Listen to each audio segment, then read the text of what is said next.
What's good, y'all? I'm back. Glad to be back.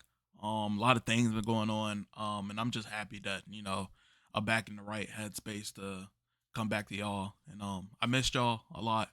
And consistency is coming right back. Got this vid for you. Got another vid posted tomorrow. Got another vid posted tomorrow. And the next day. And the next day. And the next day. And the next day. And the next day. But yeah, I wanted to start back with Warhammer Space Marines coming out like if you pre-ordered it like on the 5th, and then like regularly it's like comes out on the 9th. So that's right around the corner. I don't know a lot of lore about it. I need your help, Warhammer fans. Let me know some lore, some video games I should look at, some video games I should play. Hey, and let's get into it. I found this video. This video popped up on my feed, and I like GameSpot. So let's get right into it. Takes place nearly 200. Oh yeah, make sure you hit that like button, subscribe, and share with your homies. You feel me? Your homies might know something that you don't know, or you know everything. You feel me? Help a boy out.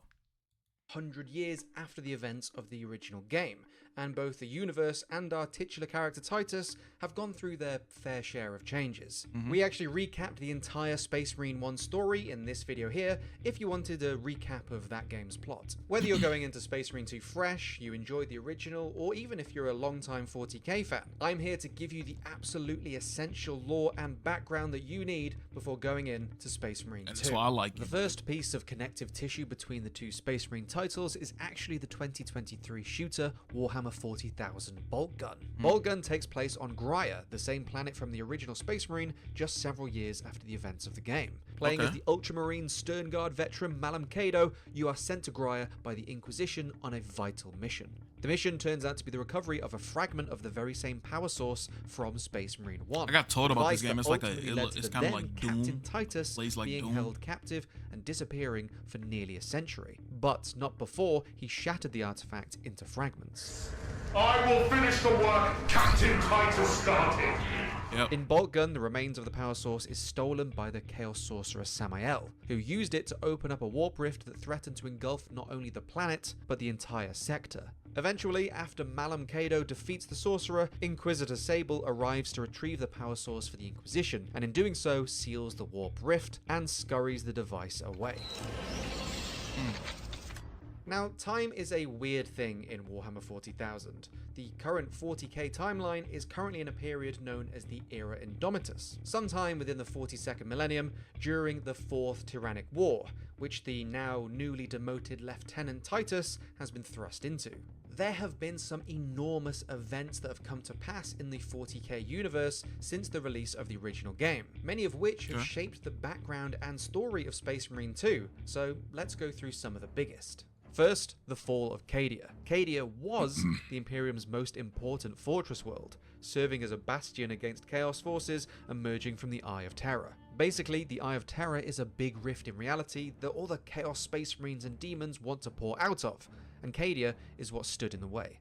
In the year 999 of the 41st millennium, Abaddon the Despoiler, the War Master of Chaos, launched a military campaign upon the galaxy, dubbed the 13th Black Crusade. This would become his most successful assault on the galaxy. Despite a huge number of forces on both the Chaos and Imperium side, Abaddon would emerge victorious through a desperate act which saw him launching an enormous star fort called a Blackstone Fortress into the planet. That looked insane, I'm not gonna lie. The kinetic force of such an impact caused the planet to be ripped apart and swallowed by the warp. Kadia is one of the most important planets in the 40k canon, and is important to Space Marine 2 as the Cadians will be making up most, if not all, of the human allies fighting against the Tyranid hordes in Space Marine 2. Despite their planet being reduced to chunks, Cadian forces can still be found across the galaxy, as the Cadian system produced huge numbers of troops before it fell. One of the smaller details that marks the in-game troopers as Cadian natives are their purple eyes. We first saw this detail back when Space Marine 2 was announced, as a member of the Astra Militarum looked upon their Astartes saviors with awe and reverence. Now let's talk about the return of the Ultramarines Primarch, Roboute Gillman. For those of you who don't know, Primarchs are the genetically engineered sons of the Emperor of Mankind, which he bred to be his perfect, immortal, superhuman the implants go crazy leaders, in them. second only to the Emperor himself. In the late 30th millennium, the Emperor of Mankind crafted 20 of these Primarchs and used their genetic template to craft 20 Space Marine legions. Roboute Gillman is the Primarch of the 13th Legion, the Ultramarines. During the 30th millennium, the Horus Heresy tore the Imperium apart, throwing loyalists, traitor legions, and their Primarchs into a civil war. Roboute Gillman and his Ultramarines, of course, Marines sided versus with the Marines. loyalists. But Magnus the Red and his 1,000 Sons turned traitor. These are the Chaos enemies that we'll be facing in the Space Marine 2 campaign. More on them later. During the aftermath of this, Gillman was wounded by the traitor Primarch Fulgrim, his wounds being so severe that he was put into stasis, remaining in his wounded slumber for over 10,000 years, until he was finally resurrected after the Fall of Kadia. Roboute Gillman returned, not only as the Primarch of the Ultramarines, the chapter which Lieutenant Titus serves, but now also leads the Imperium as a whole as the current Lord Commander and Imperial Regent. Space Marines have such an incredible reverence towards their Primarch, with many of them seeing them as not only their demigod leader, but also their father. So I'm the soaking up so much possibility that we may information. see This is like Astartes insane. refer My to brain is Roboute like Gillman, going like or basically. maybe even see him appear in the game, could lead to some extremely interesting developments. But let's stick to the need-to-knows for now. Okay. As you may expect from the grimdark far future, it's pretty easy for things to go from bad to worse. After the events of Kadia's fall and Roboute's revival, a gargantuan galaxy-spanning warp rift appeared, and essentially tore the galaxy in two, separating the halves with warp storms and tears in reality. This rift has also allowed further chaos incursions into the galaxy, stretching the Imperial forces rather thin. We will come back to why this is important later, but for now let's shift our focus into the main boy in blue himself, Lieutenant Titus. Demetrian Titus is our returning Ultramarine protagonist, but where has he been in the years since the original Space Marine, and what's with his new outfit? I won't be recapping the story of the first Space Marine here. Again, you can check out this video if you want a refresher, but the finale of Space Marine saw Captain Titus getting reported to the Inquisition by the Ultramarine Leandros, and then arrested by Inquisitor Jerome Thrax under suspicion of potential heresy, as Titus had shown a resistance to the warp throughout the events of the game. But as we said earlier, that was nearly 200 years ago, so where has he been and what has he been up to? For a bit more context, we're going Working to look out at or something, bro. 498 of the Warhammer magazine White Dwarf, which featured some more background lore for Captain Titus. Unfortunately for Titus, after the events on Graia, Inquisitor Thrax kept him in stasis for decades, only awakening him to run brutal tests and interrogations in a vain attempt to uncover some hidden corruption within the Space Marine. Ironically, Thrax would later fall to chaos and corruption himself, and would be slain by the Grey Knights after being possessed by a demon. This led to the Inquisition seizing Thrax's holdings and discovering Titus and many other captive Space Marines imprisoned in stasis. The Inquisitor who discovered these Astartes sent them to the Death Watch Fortress, Watcher Keep, for evaluation, where Titus would finally be deemed free of heresy. However, after being cut off from the Ultramarines for so long, Titus felt as though he had no chapter to return to, and believed that his story brought shame to the Ultramarines. So, he would instead join the Death Watch as a Black Shield. The Death Watch are a unique chapter that works closely with the Inquisition and specializes in anti-Xenos warfare. They are some of the Imperium's most elite alien killers. Their numbers are also made up of Space Marines from other. I'm not gonna lie, is it OD if I got like a notebook and like pencil and I just start writing down different factions? Like, it's like so much stuff going on. It's crazy. The chapters who have joined the Death Watch to serve for a period of time, a great honor for most Astartes. This is visually represented by the armor of the Space Marine being painted black, but their right pauldron retaining the colors of their original chapter.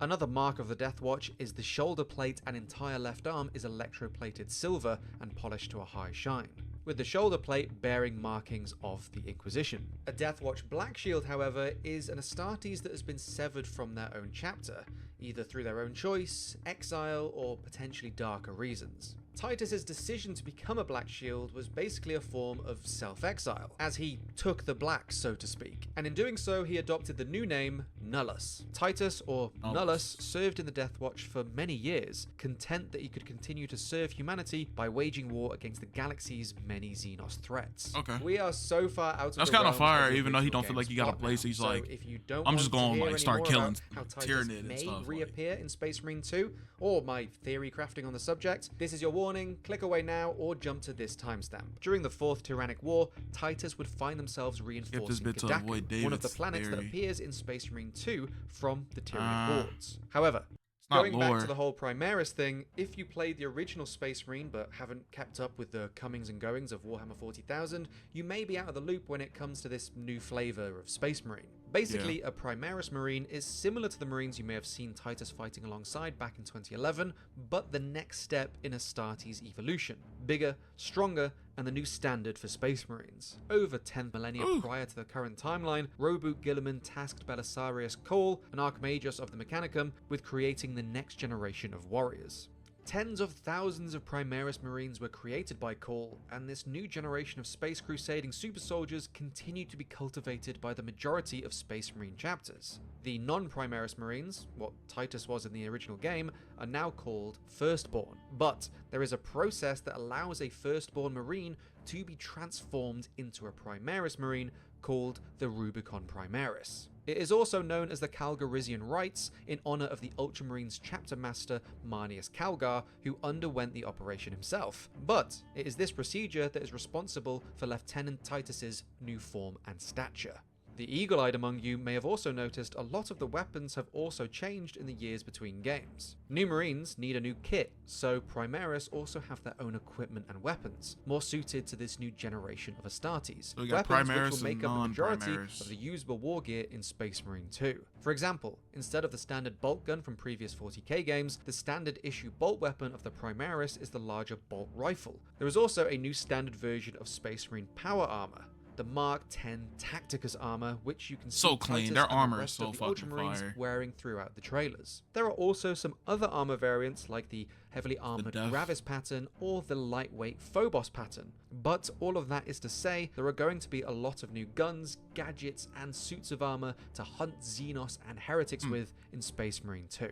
Now we get to the filthy Xenos and Heretic enemies of Space Marine 2, the Tyranids and the Thousand Suns. The Tyranids, also known as the Great Devourer, is a giant spacefaring insectoid-like alien race driven by a hive mind, whose sole purpose is to consume all organic material across the galaxy. And boy, I would say they like look the Flood. hungry. From their ships to their weaponry, they are entirely biological and all linked together into the larger hive mind. They're kind of like or remind me as a little part bit of of like hive Xenomorphs fleet. a little The hive bit. fleet will be getting up close and personal with in Space Marine 2. Just imagine like Space Marines versus like The Xenomorphs. strain of Xenos responsible That'd for be the crazy. 4th Tyrannic War we mentioned earlier. And a foe, Titus now has much more experience fighting from his stint in the Death Watch. Tyranids also come in all shapes and sizes, such as the smaller Hormagaunts and Termagaunts who make up the dense waves of the creatures, as well as the larger forms like warriors. just imagine all that These blood larger just being forms that are also acid, like, synaptic creatures, which means they are able to direct smaller Tyranids, while also acting as a link to the larger hive mind, and killing one of these creatures can disrupt that link. On the side of Chaos this time round, however, are the forces of the Thousand Suns. The Thousand Suns were one of the original Space Marine legions, but turned traitor during the Horus Heresy, with the Legion and their Primarch, Magnus the Red, eventually dedicating themselves to the Chaos God of Change and Sorcery, Siege. One of the main features That of the chainsaw Thousand sword Suns is so is their fire. use of warp magic, with most members of the Legion having sorceress abilities and their war gear being touched by the warp. The other main feature is that long ago, the vast majority of the Thousand Suns Marines were turned to dust and entombed within their warp-infused armor. This was due to a spell cast by the Thousand Suns chief librarian Azek Araman. The intention was to rid the Thousand Suns of mutation, but instead, the less psychically sensitive Marines were cursed and became the mindless Rubricae, meaning there will be plenty of spell slinging and demon summoning when we come to face off against the other Boys in Blue. This not only makes them a unique enemy, but could lead to some interesting moments across Space Marine 2. Yeah, that's since, interesting. As we discussed earlier, our main protagonist Titus has some uncanny resistance to the ruinous powers. But how exactly these elements will clash, we'll just have to wait and see.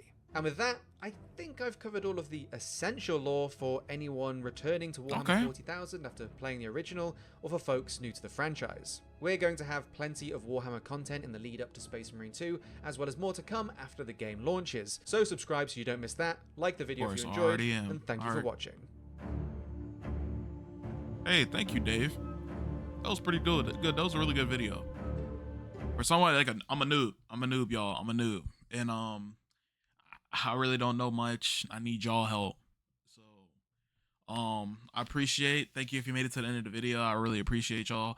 Happy to be back. I really missed y'all, and hey, I couldn't do this without y'all. Love y'all, and see you on the next video. Peace.